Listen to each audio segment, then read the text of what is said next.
Hi everyone, welcome back to Vigyan point YouTube channel. तो आज हम लोग इस वीडियो में बात करने वाले हैं प्रश्नवाली 2 का ए और ये बुक है भारती भवन। ये भारती भवन है, ठीक है। भारती भवन, जैसा कि आप लोगों को पता है कि हम पहले भारती भवन सॉल्व करते हैं, उसके बाद एनसीईआरटी सॉल्व करते हैं, तभी भारती भवन इसको सॉल्व करते हैं। और ये भारती भवन है और ये चैप्टर कौन सा है? दो चर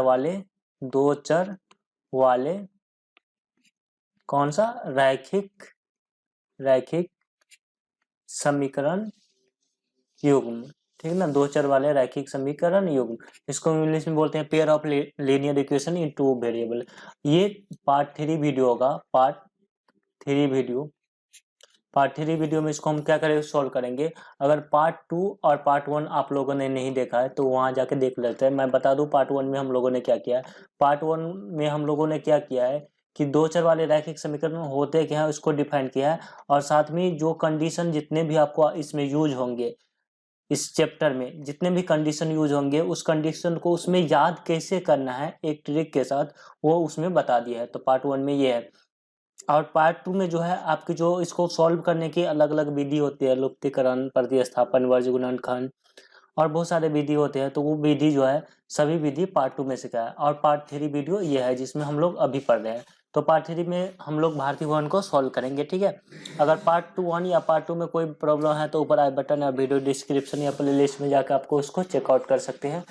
फिर हम लोग तभी जाके आप पार्ट 3 देखना, ठीक है। तो हम लोग इसको पढ़ते हैं। प्रश्नवाली 2 का ए है और इसमें फर्स्ट नंबर क्वेश्चन कह रहा है कि 3x - 2y + 1 को संतुष्ट करते हुए रिक्त स्थान की पूर्ति करें। कह रहा है कि जब x बराबर 1 होगा, तो y बराबर क्या होगा? तो इस समीकरण को यहाँ पे लिख दो। तो इस समीकरण को हम यहाँ पे लिख देंगे कि 3x - 2y + 1 बराबर कितना? 0। कह रहा है कि x बराबर कितना होगा? 1 होगा। तो 3x के जगह कितना रख दो? 1। तो 1 -2 और y और +1 बराबर कितना? 0। 3 को देखो, 3 और x के साथ गुणा में है तो यहाँ मैंने गुणा में लिख दिया, ब्रैकेट में मतलब गुणा में। तो 3 को 1 से गुणा करोगे तो ये 3 हो जाएगा और 2y और प्लस कितना? 1 बराबर कितना? 0। और इसको लिख दो तो यहाँ लिख देंगे कितना? 3 और +1, सॉरी मैं हिंदी में बोल रहा हूँ। 3 और +1 तो ये कितना हो जाएगा? 4 और माइनस कितना? 2y बराबर कितना? 0। इस 4 को बराबर के इस तरफ ले जाओ तो -2y बराबर, ये 4 क्या करेंगे? बराबर के इस तरफ ले जाएंगे तो ये अभी प्लस में है तो इधर जाएगा तो माइनस में। अब ये माइनस से माइनस कैंसिल हो जाएगा तो y बराबर कितना? 4/2, 2 दूनी 4। तो y का वैल्यू कितना आ गया? यहाँ से 2। y का वैल्यू कितना आ गया? 2। अब किसी को प्रॉब्लम हो रही है कि ये सही है या फिर नहीं है, तो चलो इसमें x और y का वैल्यू यहाँ पे रख दो, ये 0 कर देगा, ठीक ना। तो 3x - 2y और +1 बराबर कितना? 0। 3x का वैल्यू कह रहा था 1 और 2y का वैल्यू कितना रख देंगे? 2 और प्लस कितना? 1, तो ये कर देगा 0। तो 3 को 1 से गुना करेंगे 3 और 2 दूनी कितना? 4, सॉरी कभी कभी इंग्लिश में बोल आदत हो गई है, आप लोग समझना। 3 1 4 और कितना? -4, तो 4 में से 4 घट गए थे कितना? 0। तो ये क्या है? सही है मेरा वैल्यू। तो इस तरह से आप चेक भी कर सकते हैं। इसी का सेकंड कह रहा है कि जब y बराबर 5 हो जाएगा ना तो x कितना होगा? तो यही समीकरण आप लिख लो, 3x - 2y + 1 बराबर 5। इसमें सब कुछ वही रहने देना है और क्या करना है कि इस y के जगह क्या लिखना है? इस y के जगह मैंने 5 लिख दिया बराबर 1। तो 3x और ये हो जाएगा 5 दूना 10 और +1 बराबर 0। तो 3x माइनस प्लस कितना? माइनस, तो -10 में से गया 9, -9, क्योंकि बड़े वाला साइन माइनस में है यानी 10 माइनस में है। इस -9 को बराबर के इधर ले जाओ तो ये हो जाएगा प्लस में 9। तो x बराबर कितना? 9, और ये x के साथ 3 गुना में है तो इसके साथ आ जाएगा बट्टे में 3 तिया 9। तो x की वैल्यू यहाँ पे आ गई 3। इसको भी चेक करना है तो यहाँ पे चेक कर लोगे तो ये भी क्या कर देगा? सेटिस्फाइड कर देगा। अगला क्वेश्चन कह रहा है क्वेश्चन नंबर सेकंड कह रहा है निम्नलिखित में सही और गलत कथनों की पहचान करें। कह रहा है कि ये सही है और गलत है, इसको क्या करना है? आपको फाइंड आउट करना है, मतलब पहचान करना है आपको, ठीक ना। तो इसका पहचान आप ऐसे करेंगे, जैसे 5x - 2y + 7 है। कह रहा है x बराबर 3 और y बराबर कितना? 7।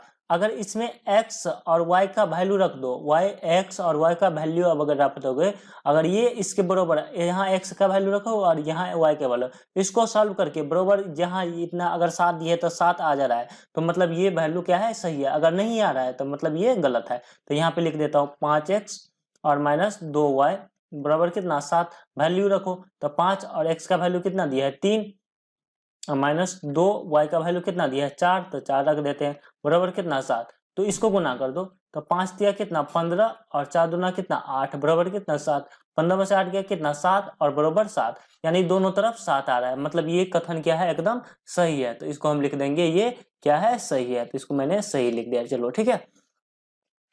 कह रहा है प्रत्येक समीकरण युग्म, ये द्विघात समीकरण का स्टैंडर्ड फॉर्म है ax plus b y plus c. प्रत्येक द्विघात समीकरण युग्म दिया है, युग्म मतलब पेयर में, और एक समीकरण ए दिया है, एक समीकरण एक दिया है, ठीक ना। कह रहा है जब भी द्विघात समीकरण, प्रत्येक द्विघात समीकरण युग्म जो होता है उसका एक हल होता है, तो ऐसा कोई फिक्स नहीं होता है, कभी कभी एक हल होता है, कभी अनगिनत हल होता है, कभी हल नहीं होता है। लेकिन यहाँ कोई कंडीशन नहीं दिया है, सिर्फ ये कह रहा है कि 2 इक्वेशन दिया है, इसका हमेशा एक हल होगा, एक हल होगा, लेकिन ऐसा बात नहीं है। अगला सवाल कह रहा है कि अविरोधी समीकरण a1x b1x और b1y इक्वल टू c1a2 केवल एक हल होता है। तो कह रहा है कि अविरोधी समीकरण, तो अविरोधी समीकरण को पता है आप लोग का एक हल होता है, ठीक ना। और कंडीशन कहेगा लिखने के लिए, तो कैसे लिखेंगे, तो a1 बट्टा a2 और नॉट इक्वल टू b1 बट्टे b2, ठीक ना। लेकिन कंडीशन हमें कह नहीं रहा है, कह रहा है अविरोधी समीकरण का एक हल होता है। तो हाँ, ये बिल्कुल बात सही कह रहा है, ये बात सही कह रहा था, ऊपर वाला बात गलत कह रहा था। इसमें कह रहा है फोर्थ नंबर में, 2 का फोर्थ नंबर में, कि 4 के अतिरिक्त p के सभी मान के लिए युगपत समीकरण का अद्वितीय हल होगा। देखो जब भी अद्वितीय हल मतलब यूनिक सॉल्यूशन, अद्वितीय हल मतलब क्या, यूनिक सॉल्यूशन। यूनिक सॉल्यूशन का मतलब आप समझ सकते हो कि केवल एक और एक हल, तो केवल एक और एक हल का कंडीशन लगा दो। तो a1 बट्टे a2 और नॉट इक्वल टू कितना b1 बट्टे b2। देखो ये समीकरण ये है, इसको मैं यहाँ लिख देता हूँ 4x प्लस पी वाई बराबर कितना -8, और यहाँ लिख दो 2x प्लस कितना 2y बराबर कितना -2। तो इसमें a1 बट्टे a2 करोगे तो 4 बट्टे 2, कितने यहाँ पे हो जाएगा 4 बट्टे 2, नोट इक्वल टू b1 के जगह हो जाएगा p और b2 के जगह हो जाएगा 2, ठीक ना। अब इसको क्रॉस गुना कर दोगे तो p को 2 से गुना हो जाएगा, तो 2p नोट इक्वल टू 4 दूनी कितना 8, इसको आप काट दोगे तो 2 चौका 8, ठीक ना। तो p जो होना चाहिए ना 4 के बराबर नहीं होगा और बाकी कुछ भी होगा, तो इस समीकरण का क्या होगा, यूनिक हल होगा, अद्वितीय हल होगा। तो यही बात इसमें साइड कह रहा है कि 4 के अतिरिक्त p के सभी मान के लिए समीकरण का यूनिक हल होगा, मतलब एक केवल एक हल होगा। तो हाँ, p 4 के बराबर नहीं होना चाहिए, बाकी कुछ भी हो जाए तो समीकरण का कैसा हल होगा, यूनिक हल, मतलब अद्वितीय, केवल एक और एक हल होगा। तो मतलब ये बात भी क्या कह रहा है, सही कह रहा है। तो इसको हम लिख देंगे सही, ठीक है। अगला देखते हैं हम लोग, क्वेश्चन नंबर 3 कह रहा है, क्वेश्चन नंबर 3 क्या है कि समीकरण 3x plus a y equal to 1 है, यानी 3x प्लस ए वाई बराबर कितना है 1 है, और bx माइनस 2y बराबर कितना दिया है 3 दिया है। तो इसमें कह रहा है कि x बराबर 1 और y बराबर 2, तो a और b का वैल्यू हमको क्या करना है, पता करना है। तो इसमें देखो ये समीकरण है ना, इसमें x का मान यहाँ रख लो, तो 3 और x का मान कितना दिया है 1, तो यहाँ 1 रख देते हैं, प्लस a और y का मान कितना दिया है 2, तो यहाँ रख देते हैं 2, और इक्वल टू कितना 1। तो 3 को 1 से गुना कर देंगे तो ये हो जाएगा 3, और 2 को a से गुना कर देंगे तो 2a, और ये 1, ठीक है। इस 3 को बराबर के इस तरफ ले जाओ, तो यहाँ कितना हो जाएगा 2a, और 1 माइनस कितना हो जाएगा 3, 1 माइनस कितना हो जाएगा 3, यानी 2a बराबर कितना, 1 में से 3 गया तो ये -2, तो a बराबर कितना हो जाएगा -2 बटे -2, तो ये से कैंसिल, तो a का वैल्यू कितना आ गया -1, यहाँ से a का वैल्यू कितना आ गया, a का वैल्यू हो गया हमको -1, ठीक है। अब b का वैल्यू, तब इस समीकरण में, इस समीकरण से हमको b का वैल्यू निकल जाएगा, bx माइनस 2y बराबर कितना 3, इसमें x और y का वैल्यू पुट कर दो, x का वैल्यू 1, तो b और गुने 1 और -2, और y का वैल्यू कितना दिया है 2, यहाँ रख देते 2 और गुने 2 बराबर कितना 3, तो b को 1 से गुना करेंगे b, और 2 दूना 4, और ये कितना हो जाएगा 3, ये -4 को इधर ले जाओ, तो 3 और ये +4, तो b बराबर 3 और 4 कितना हो जाएगा था 7, तो b यहाँ पे b का वैल्यू कितना आ जाएगा 7, ए का वैल्यू -1 और बी का वैल्यू 7। ठीक है, तो इस तरह से आपका ये 3 नंबर सवाल खत्म हो गया। ठीक है, अगला कह रहा है कि समीकरण x और y के कितने हल होंगे। जो भी फर्स्ट वाला वीडियो देखेंगे, फर्स्ट वीडियो पार्ट 1, उसमें मैंने कहा था कि रैखिक समीकरण के एक हल होते हैं, और ये एक हल कैसे होते हैं वो भी बताया था। और कहा था कि दो चर वाले रैखिक समीकरण के कितने हल होते हैं, किसी को पता है तो ये अनगिनत हल होते हैं। और बताया था कि दो चर वाले रैखिक समीकरण युग्म, दो चर वाले रैखिक समीकरण है, और यहाँ पे है दो चर वाले रैखिक समीकरण युग्म, इसके कितने हल होते हैं, तो इसके लिए कंडीशन आता है। तो ये दो चर वाले रैखिक समीकरण युग्म नहीं है, युग्म मतलब पेयर में, तो ये दो चर वाले रैखिक समीकरण है, एक चर ये x और एक चर y, तो दो चर हो गए और इसमें पावर 1 है, तो दो चर वाले रैखिक समीकरण है, तो इसके कितने हल होंगे, तो इसके अनगिनत हल होंगे।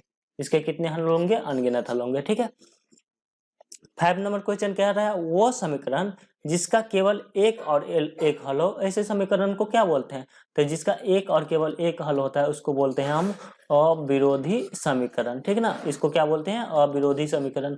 अविरोधी समीकरण को हम संगत समीकरण भी कभी कभी बोलते हैं। वह समीकरण जिसका कोई हल नहीं हो, तो इसको हम बोलते हैं विरोधी समीकरण। इसको क्या बोलते हैं, विरोधी समीकरण। विरोधी समीकरण को और हम क्या बोल सकते हैं, असंगत समीकरण। ठीक है, अब क्वेश्चन नंबर 6 कह रहा है कि 2x + 3y बराबर कितना, 8। 2x + 3y बराबर 8 और 4x + 6y बराबर कितना, 7। इसके कितने हल होंगे। तो जब भी आपको हल ज्ञात करना हो ना, तो वो समीकरण आप साइड में कहीं लिख लिया करो। जैसे कि मैं यहाँ इसको लिख लूंगा, मैं यहाँ इसको डिलीट कर रहा हूँ, तो यहाँ पे इसको लिख लूंगा कि 2x + 3y बराबर कितना, 8, और यहाँ लिखेंगे 4x + 6y बराबर कितना, 7। अब इसको सॉल्व करेंगे तो 2 और बट्टे में लिखेंगे 4, x और y को छोड़ दो, और 3 और बट्टे 6, और यहाँ पे क्या हो जाएगा बरोबर, यहाँ पे लिखेंगे तो 8 बट्टे ये हो जाएगा 7। इसको काट दो, 2 एकान 2, 2 दूना 4, 3 एकान 3, 3 दूना 6, और तो ये कटेगा नहीं, तो 1/2 बरोबर 1/2, और ये बरोबर नहीं है 8/7। इसको हम क्या लिख सकते हैं, इसको हम लिख सकते हैं A1/A2 बरोबर B1/B2 और नॉट इक्वल टू C1/C2। तो इस टाइप के समीकरण को हम बोलते हैं, विरोधी समीकरण। इस टाइप के जो कंडीशन आता है इसको बोलते हैं विरोधी समीकरण। और विरोधी समीकरण को हल कितने होते हैं, तो इसके हल कोई नहीं होगा, तो इसका आंसर होगा कोई हल नहीं होगा। क्यों नहीं होगा, क्योंकि ये विरोधी समीकरण होगा, और विरोधी समीकरण के इसका ग्राफ कैसे होगा, ये एक दूसरे के समांतर होगा। ठीक ना, अब फर्स्ट वाला वीडियो देखोगे ये सारी बात क्लियर हो जाएगी। इसमें कह रहा है x और 2y बराबर -8 दिया है। ठीक है, मैं इसको यहाँ पे लिख देता हूँ, थोड़ा सा ऊपर स्लाइड कर देता हूँ। x प्लस 2y बराबर -8 बराबर कितना, 0, और यहाँ पे दिया है 2x + 4y बराबर कितना, 16। इसको सही कर दो, तो ये सही कर दोगे तो ये कितना हो जाएगा, इसको ये -8 है ना, तो x + 2y, और ये -8 है तो इधर +8 इधर लेके जाओ। ठीक है, अब इसको सॉल्व करो। ठीक है, इसको सॉल्व करोगे तो कैसे लिखोगे, ये ऊपर में लिखा था उससे हमें कोई फर्क नहीं पड़ता। ठीक ना, तो इसको 2 और x के सामने में 1 है, तो इसको लिखेंगे 2/1, यहाँ 4 यहाँ 2, तो 4/2, यहाँ 8 और यहाँ 16, तो 16/8। इसको काट दो, 2 एकान 2, 2 दूना 4, 8 एकान 8, 8 दूना 16, तो 2/1 यहाँ भी 2/1 और यहाँ भी 2/1, सभी जगह तीनों बराबर है, तो इसको बोलेंगे A1/A2 बराबर B1/B2 इक्वल टू C1/C2। ये सभी क्या है, बराबर है। जब तीनों बराबर हो जाते हैं तो इस टाइप के समीकरण को क्या बोलते हैं, आश्रित समीकरण। इस टाइप के समीकरण को बोलते हैं आश्रित समीकरण। और इसके हल कितने होते हैं, अनगिनत हल होते हैं, अनगिनत हल। इसके ग्राफ कैसे बनते हैं, एक दूसरे के संपाती।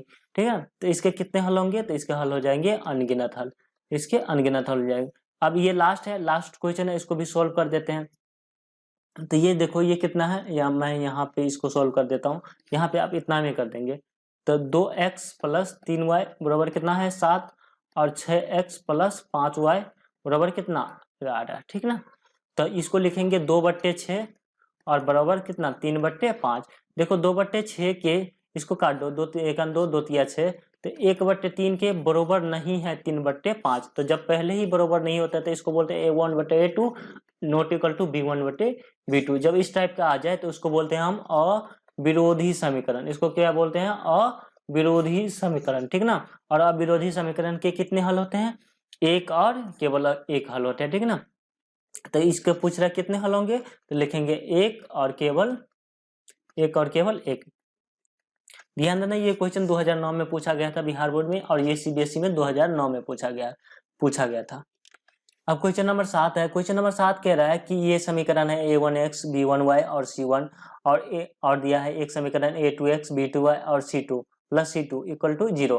कह रहा है A1/A2 not equal to B1/B2। देखो ये समीकरण आप याद करोगे तो इस समीकरण को क्या बोलते हैं? तो इसको बोलते हैं अविरोधी समीकरण। इसको क्या बोलते हैं? अविरोधी समीकरण। इसके हल कितने होते हैं? इसके हल होते हैं एक। ग्राफ कैसे बनता है? तो एक दूसरे को कहीं प्रतिच्छेद कर देता है। तो कह रहा है इस समीकरण के कितने हल होंगे? तो इसका आंसर हो जाएगा एक हल होंगे। क्वेश्चन नंबर 8 कह रहा है कि बताए कि निम्नलिखित समीकरण में कौन सा अविरोधी है, कौन सा विरोधी है और कौन सा आश्रित समीकरण है, ठीक है। तो चलो 1 2 3 इसको हम सोल्व करते हैं। तो फर्स्ट नंबर क्वेश्चन मेरा ये है, फर्स्ट को हम यहाँ पे सोल्व करेंगे, सेकेंड को यहाँ पे और थर्ड को यहाँ पे। तो फर्स्ट क्वेश्चन कह रहा है, इसको मैं थोड़ा सा ऊपर स्लाइड कर देता हूँ। तो फर्स्ट नंबर के क्वेश्चन कह रहा है 5x माइनस 3y और माइनस 11 बराबर कितना 0। और ये कह रहा है 6x माइनस 10। यहाँ पे देखो ये एक चीज आपको ध्यान देना है, यहाँ पे एक चीज ध्यान देना है कि देखो 5x माइनस 3y यहाँ पे सही है, और यहाँ पहले 6y लिख देना है। लिख दिया है इसने सवाल में, यहाँ पे क्या लिख दिया उसने? 6y लिख देना है। तो आपको पहले x वाला लिख लेना है, ठीक ना। तो हम लिखेंगे माइनस 10x, और ये 6y प्लस में है तो प्लस 6y, और ये कितना लिखा है? प्लस कितना 22, प्लस कितना लिखा है 22, तो हम लिख देंगे प्लस 22 बराबर कितना 0। ये हम मेरा इतना आ गया। अब क्या करेंगे? इसको लिखेंगे, इसको सॉल्व करोगे तो ये हो जाएगा कितना 5 बट्टा कितना -10, इसको कर दो। इसको करोगे तो -3 और नीचे में कितना है +6 कर दो, तो -11 और बट्टे 22 कर दो। इसको सॉल्व करो तो 5 1 5, 5 दूना 10, 3 1 3, 3 दूना 6, 11 1 11, 11 दूना 22।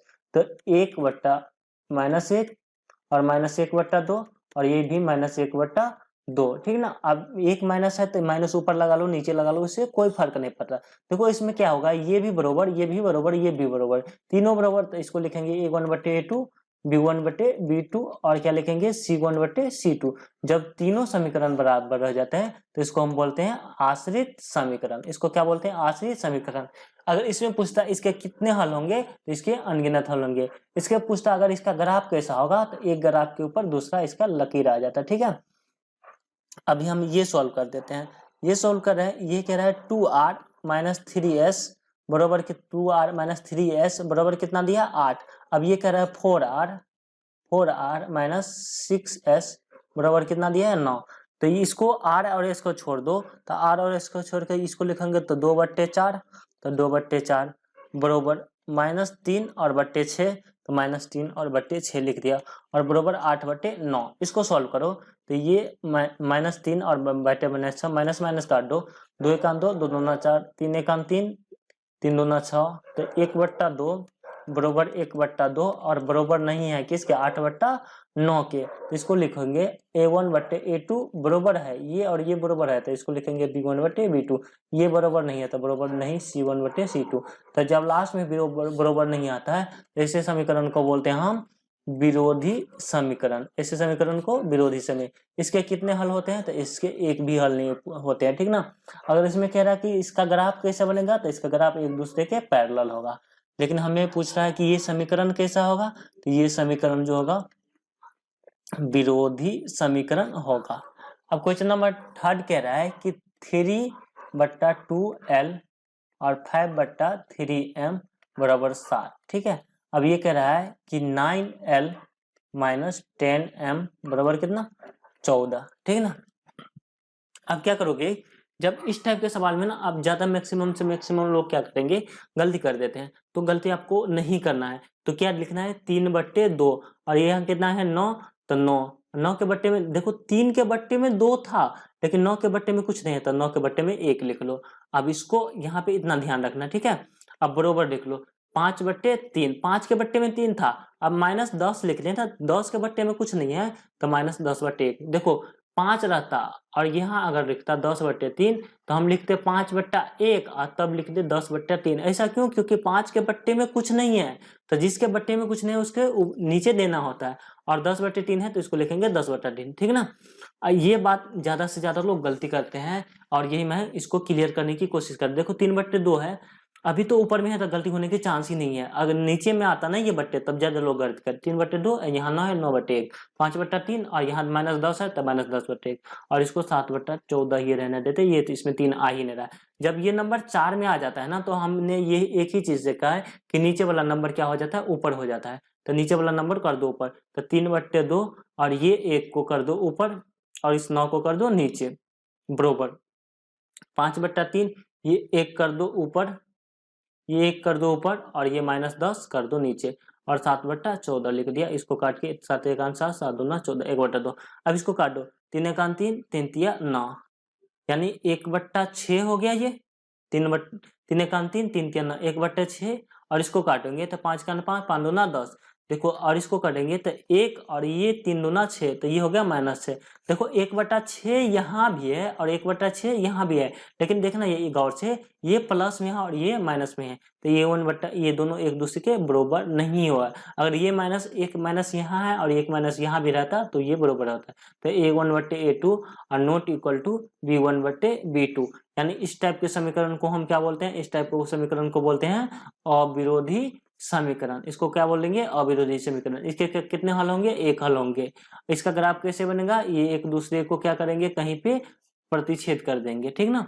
तो इसमें ये कैसा समीकरण हो गया? प्रतिच्छेदी इसका ग्राफ बनेगा। ये हो गया अविरोधी समीकरण। आई होप मैं क्लियर कर पा रहा हूँ। अगर क्लियर कर पा रहा हूँ तो आप लोग वीडियो को लाइक कर दीजिए, और अभी तक चैनल को सब्सक्राइब नहीं किया तो सब्सक्राइब कर लीजिए। बेल आइकन दबाना बिल्कुल नहीं भूलिएगा, क्योंकि आने वाले वीडियो का नोटिफिकेशन तब आपको मिल पाएगी। और कैसा लग रहा है आप लोग मुझे कमेंट करके बताते रहिएगा। जितना आप लोग मुझे कमेंट करते हैं उतना और मुझे मोटिवेशन मिलता है वीडियो बनाने को। तो क्वेश्चन नंबर 9 हम लोग सीखते हैं। क्वेश्चन नंबर 9 कह रहा है, इसको मैं थोड़ा जूम इन कर दूं, छोटा कर देता हूँ इसको। देखो क्वेश्चन नंबर 9 क्या कह रहा है कि x + 2y = 8 है, और 4x - 3y = कितना? 11 है। इसको हल करने पर किसी विद्यार्थी का हल किया तो x का वैल्यू आया, उस स्टूडेंट का जिसने हल किया, x का वैल्यू 6 आया और y का वैल्यू 1 आया। तो क्या उसका जो आंसर आया वो सही था? उसका आंसर आया वो सही था, ठीक ना। वो अगर सही था तो कारण लिखिए, गलत था तो उसका भी कारण लिखिए। तो इसको आप दो टाइप से टेस्ट कर सकते हैं। या तो x + 2y = कितना लिखा है? 8, और इसको 4y - 3x = कितना? 11। इसको एलिमिनेशन विधि, लुप्तीकरण विधि से सॉल्व कर दीजिए। x और y का वैल्यू अगर ये आ जा रहा है तो मेरा इसका मतलब ये इसने जो सही किया था वो क्या था? सही था। और दूसरा मेथड जो इसमें चेक करना है, इसमें x का वैल्यू 6 रखिए, यहाँ पे 6 दिया हुआ है, x का वैल्यू 6 रखिए और y का वैल्यू 1 रखिए। तो इसमें x का वैल्यू 6 और y का वैल्यू जो भी है वो 1 दिया है, तो 1 अगर 8 आ रहा है, और इसमें भी x और y का वैल्यू रखने पर 11 आ रहा है, ठीक ना। x और y का वैल्यू रखने पर इस तरफ हम वैल्यू रखेंगे, ये वैल्यू आ जाएगा, ठीक ना। इस तरफ ये मान रखेंगे तो ये आ जाएगा। अगर दोनों तरफ आ जा रहा है तो उसका आंसर क्या था? सही था। अगर ये दोनों तरफ रखने पर नहीं आ रहा है, इसका मतलब उसने जो किया था वो गलत किया था। चलो हम लोग ट्राई कर लेते हैं। तो x + 2y = कितना कह रहा है? 8 कह रहा है। तो इसमें सोल्व करते हैं। तो x = 6, तो 6, 2y की जगह कितना आ गया? 1, तो 2 और गुने 1 = 8। तो 6 और 2 गुने 1 2 बराबर कितना? 8। तो 6 2 8 बराबर कितना? 8। तो 8 = 8 हो गया। मतलब ये इस समीकरण को तो सेटिस्फाइड कर दिया, मतलब इसके हिसाब से उसने सही निकाला था। अब इसको करते हैं। यहाँ कह रहा है 4y - 3x = 11। ध्यान देखना, यहाँ पहले y दे दिया है, ठीक ना। तो 4 और y का वैल्यू कितना है? 1, तो गुना में 1 लिख देते हैं, -3, और x का वैल्यू कितना है? 6, तो 6 रख देते हैं, बराबर कितना? 11। तो 4 और 6 18 = 11। तो 18 में से 4 गया तो -14 और बराबर कितना 11। ये दोनों एक दूसरे के बराबर नहीं आ रहा है, तो हम लिखेंगे उसका उत्तर सही नहीं था, सही नहीं था। अब पूछेगा सकारण, कारण लिखिए, क्योंकि इसका उत्तर सही इसीलिए नहीं था क्योंकि ये दोनों समीकरण को संतुष्ट नहीं करता है, दोनों समीकरण को संतुष्ट नहीं करता है। ठीक है, सेम क्वेश्चन जो है, सेम क्वेश्चन जैसा क्वेश्चन हमने इसका ऊपर बनाया उसका सेम क्वेश्चन नीचे में दिया है कि एक विद्यार्थी ने परीक्षा में समीकरण ये बनाया x प्लस वाई बराबर कितना 3, और एक समीकरण दिया है कितना 2x माइनस 3y बराबर कितना 1। उसको जब हल किया तो x का वैल्यू 2 आया, y का वैल्यू 1 आया, उसका उत्तर सही था। हमें टेस्ट करना है तो x का वैल्यू और y का वैल्यू रख दो, ये समीकरण और ये समीकरण दोनों सेटिस्फाइड कर दे तो लिखना हाँ सही था, अगर नहीं आया तो क्या था, गलत था। तो x का वैल्यू यहाँ रखते हैं, तो 2 और y का वैल्यू 1 बराबर 3, तो 2 + 1 3, तो ये समीकरण क्या हो गया, सेटिस्फाइड आ गया। अब इसको करेंगे 2, x का वैल्यू कितना आया था 2, तो 2 लिख देते हैं, ये माइनस है तो माइनस रख दीजिए, 3 है तो 3, y का वैल्यू कितना है 1, तो 1 रख दीजिए। अब 2 दूनी 4 और 3 गुने 1 3 बराबर 1, 4 में से 3 गया 1 बराबर 1, यानी दोनों समीकरण को ये x और y का वैल्यू क्या कर दिया, सही कर दिया। तो क्या उसका उत्तर सही था, तो हम लिखेंगे हाँ उसका उत्तर क्या था, सही था। अब कह रहा है कि सकारण लिखिए, क्यों उत्तर सही था, तो इसलिए उत्तर सही था क्योंकि उसका जो है वैल्यू, उसका मान दोनों समीकरण को क्या कर देता है, संतुष्ट कर देता है, सेटिस्फाइड कर देता है। ठीक है, अब हम क्वेश्चन पढ़ेंगे 10 नंबर। क्वेश्चन नंबर 10 कह रहा है, इसको आप लोग एक बार, जब तक मैं इसको रेज करता हूं तब तक आप लोग इसको पढ़ सकते। तो क्वेश्चन नंबर 10 कह रहा है कि दो चर वाले रैखिक समीकरण है ये 3x माइनस 2y बराबर 9। तो कह रहा है कि समीकरण को संतुष्ट करने वाले भुज या कोटि, भुज कोटि किसको कहते हैं, सभी लोग को मैंने कोऑर्डिनेट में पूरे बता दिया है। ठीक ना, x वाले को भुज कहते हैं, y वाले को कोटि कहते हैं। तो रिक्त स्थान में भुज या कोटि का मान भरकर सारणी को पूरा करें। इसमें कह रहा है कि 3x माइनस 2y बराबर कितना 9, 3x माइनस 2y बराबर कितना 9। अब कह रहा है कि x का मान जब 3 होगा ना तो यहाँ y का मान क्या होगा, तो देखो इसमें x का मान 3 रख दो, तो 3 गुने x का मान रख दो 3 और माइनस 2y बराबर 9। 3 को x का मान मैंने 3 रख दिया, तो ये हो जाएगा 3 तिया 9 माइनस 2y बराबर 9। इस 9 अभी ये प्लस में है तो माइनस 2y बराबर 9 माइनस 9, तो माइनस 2y बराबर कितना 0। तो y बराबर कितना हो जाएगा 0/2, मतलब क्या ये 0। अगर x का मान 3 रखते हैं तो y का मान कितना आ जाता है 0, y का मान कितना आ जाएगा 0। अब हम इसको सॉल्व करेंगे, तो ये मेरा 1 भर गया। ठीक है ना, अब दूसरा करेंगे। दूसरा कह रहा है 3x माइनस, ये समीकरण फिर से लिख लेते हैं। अब x का मान रख देंगे -1, तो 3 गुने -1, 3 गुने -1, ये 9 लिखा है, 3 गुने -1 और लिखेंगे -2y और बराबर कितना 9। 3 को -1 से गुना करेंगे तो -3 और -2y बराबर कितना 9। अब क्या करेंगे -2y बराबर 9, और ये अभी माइनस में है तो इधर जाएगा तो ये हो जाएगा प्लस में, तो -2y बराबर 9 3 कितना 12, तो y बराबर की इसको कटेंगे 2 छक्के 12, तो -y बराबर कितना 6, तो y का वैल्यू कितना आ जाएगा -6, तो y का वैल्यू कितना आ जाएगा -6, तो -1 रखने पे y का वैल्यू -6 आ रहा है। ठीक ना, अब कह रहा है कि y का वैल्यू अगर 3 हो जाएगा, y का वैल्यू कितना हो जाएगा 3, तो चलो इसको हम सॉल्व कर देते हैं। 3x माइनस 2y बराबर कितना है 9, तो 3x और इस बार कह रहा है y का वैल्यू कितना आ जाएगा 3, तो 3 रख दिए, कोई दिक्कत नहीं है, बराबर 9, तो 3x और 3 दूना 6 और ये हो जाएगा 9। ठीक है ना, 3x बराबर इसको सॉल्व करेंगे तो ये हो जाएगा 9 और ये 6 अभी प्लस में है तो इधर जाएगा तो ये हो जाएगा माइनस में है तो इधर जाएगा तो प्लस में। 3x बराबर 9 और 6 कितना हो जाएगा 15, तो x बराबर क्या हो जाएगा 15/3, 3 5 15, x का वैल्यू कितना आ जाएगा 5। अब कह रहा है कि y बराबर 0 हो जाएगा, देखो 3x माइनस 2y बराबर कितना 9, कह रहा है y बराबर 0, y बराबर 0 मतलब ये टोटल पार्ट क्या हो गया 0, क्योंकि 0 में किसी संख्या से गुना करेंगे तो 0, तो 3x बराबर कितना हो जाएगा 9, तो x बराबर कितना 9/3, 3 तिया 9, तो 0 रखने पर ये कितना हो जाएगा, ये हो जाएगा 3। ठीक है, तो इस तरह से आपका सोल्यूशन हो गया। अब नेक्स्ट देखते हैं, इसी का 10 का सेकेंड नंबर सवाल कह रहा था कि 2x प्लस 5y बराबर 2x प्लस 5y बराबर कितना दिया है -7। देखो इसको हम लोग सॉल्व करेंगे, तो 2x प्लस 5y ये -7 है, ये -7 को बराबर के इस तरफ ले जाएंगे तो ये आ जाएगा किस में, प्लस में। तो इसको हम यहाँ पे -7 को यहाँ पे लिख देते हैं प्लस में 7, ठीक है। अब कह रहा है क्या, x बराबर कितना, x बराबर हमको कह रहा है कि x बराबर अगर 0 हो जाए, देखो x बराबर 0 तो 2 गुने 0 मतलब x बराबर 0 मतलब ये टोटल पार्ट हो गया कितना, 0। 0 मतलब इसका कुछ वैल्यू ही नहीं रहा। तो 5y बराबर कितना, 7। तो y बराबर कितना, 7/5। तो यहाँ से y का वैल्यू कितना आ गया, 7/5, ठीक है। कोई दिक्कत नहीं होनी चाहिए यहाँ तक मुझे पता है। अब क्या कर रहा है, अब कह रहा है y बराबर 0 आ जाए, यही समीकरण है कि 2x प्लस 5y बराबर कितना, 7। अगर कह रहा है, अब कह रहा है y बराबर 0, तो y बराबर 0 मतलब ये टोटल पार्ट कितना, 0, यहाँ पे 7 है।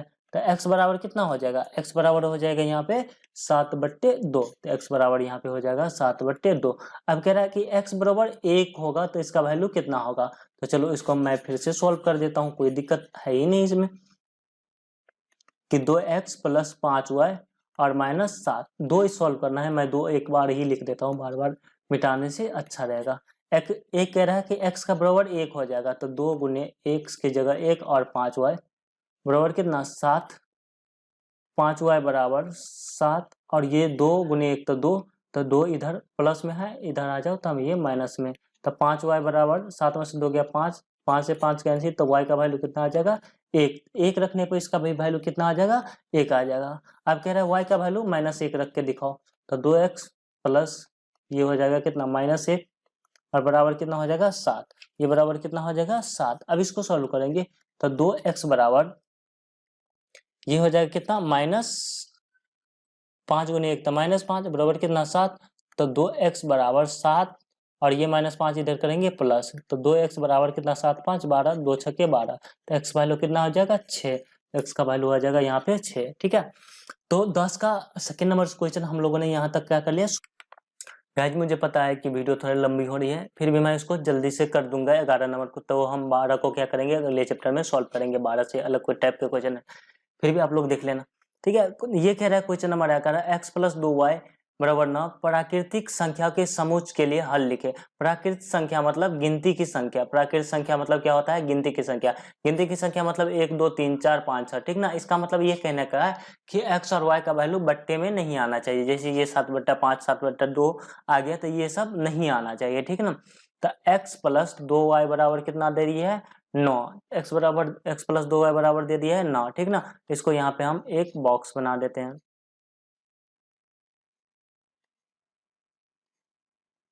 x और y। यहाँ पे इसको सॉल्व करेंगे तो x बराबर हो जाएगा 9 और माइनस कितना, 2y। ये यहाँ पे क्या हो गया, 9 - 2y, ठीक ना। x बराबर कितना हो गया, 9 और माइनस कितना हो गया, ये 2y। तो यहाँ पे आप इसको यहाँ पे इससे आसानी से समझता है कि ये 2y को क्या किया मैंने, यहाँ से उठा के इधर ले लिया। अब हमको क्या करना है, हमको करना है सिर्फ, हमको क्या करना है, y का वैल्यू रखना है। तो y का वैल्यू रख दे, देखो 9 और इसको 2, y का वैल्यू 1 रखो, तो ये कितना हो जाएगा, x बराबर कितना हो जाएगा, 9 और 2 गुने 1 तो 2, तो x बराबर कितना, 7। y का वैल्यू कितना रखा, 1, तो x का वैल्यू 7। अब क्या करो, इसमें y का वैल्यू 2 रख दो, x बराबर 9 - 2 और y का वैल्यू 2 रख दो, तो x बराबर कितना हो जाएगा, 9 और माइनस कितना, 4। तो x बराबर कितना हो जाएगा, 5।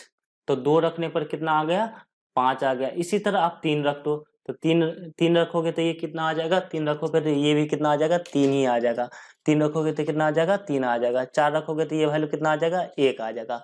आप चाहे तो इसको ट्राई कर सकते हो, मैं चलो ट्राई करके दिखा देता हूँ। x बराबर कितना, 9 - 2y, इसमें वैल्यू 3 रखो, तो 9 और 2 गुने कितना, 3। तो x बराबर कितना, 9 और 2 तिया 6, तो x बराबर कितना, 3, 9 में से 6 गया 3। तो x का वैल्यू, y का वैल्यू 3 रखे तो ये भी 3। इसी तरह इसको सॉल्व कर सकते हैं। तो इसको हम लिख सकते हैं समुच्च लिखने के लिए, समुच्च का मतलब एक, मतलब क्या, ये समझ सकते हो, एक ब्रैकेट में लिखने के लिए 1 और 4 लिख देते हैं। x पहले लिखना तो 1 और 4, फिर लिखेंगे 3 और 3, फिर लिख देंगे 5 और कितना, 2, फिर लिख देंगे 7 और 1। इस तरह से ये आपका समुच्च हो गया प्राकृतिक संख्या का। इसमें कोई भी संख्या बट्टा में नहीं है। अब क्वेश्चन नंबर 11 कह रहा है कि 3x प्लस वाई बराबर कितना दे दिया है, 3x प्लस वाई बराबर दिया है 11। 3x प्लस वाई बराबर 11, तो y बराबर लिखेंगे तो 11 माइनस कितना, 3x, y बराबर कितना लिखेंगे, y बराबर लिखेंगे तो 11 माइनस 3x। अब फिर से एक बॉक्स बना लो, x और y। देखो इसमें क्या करेंगे y, अब हम क्या करेंगे 11 और माइनस 3x का मान कितना रखते हैं 1, तो y बराबर कितना हो जाएगा 11, 3 और 1 रखेंगे तो 3, तो y बराबर 11 में से 3 गया 8। तो हमने क्या किया कि x का मान 1 रखा तो y का मान कितना आ गया 8। इसी तरह x का मान आप क्या रख लो, x का मान रख लो कितना 2, x का मान कितना रखो 2, तो ये कितना आ जाएगा देखो y बराबर कितना 11 और माइनस 3x, तो y बराबर 11 और ये 3 और गुने 2, तो y बराबर कितना 11 और 3 दूना 6, तो y बराबर कितना आ गया 5। इसी तरह आप 3 रख लो x का मान, ये कितना हो जाएगा 3 तिया 9, ये कितना हो जाएगा 3 तिया 9 और 11 में से 9 गया 2। अब 4 रख लो तो ये कितना हो जाएगा 3 चौका 12, तो ये -1, तो -1 तो हमको लेना नहीं है, -1 तो इतना ही इसका वैल्यू आ जाएगा। तो 1,8 2,5 और ये हो जाएगा 3,2। ये हो गया प्राकृत संख्या का समुच्चय। समुच्चय मतलब ये होता है इस टाइप का लिखना, ब्रैकेट में एक एक करके सॉल्यूशन, ठीक है।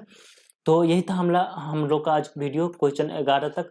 दोस्तों अगर वीडियो आप लोगों ने यहाँ तक देख लिया तो जरूर अच्छा लगा, अगर अच्छा लगा है तो वीडियो को लाइक कर दीजिए, और अभी तक आपने चैनल को सब्सक्राइब नहीं किया तो रेड कलर के सब्सक्राइब वाला बटन को दबा के सब्सक्राइब कर लीजिए, और बेल आइकन दबाना बिल्कुल ना भूलिएगा, क्योंकि आने वाले वीडियो का नोटिफिकेशन आपको मिलता रहे।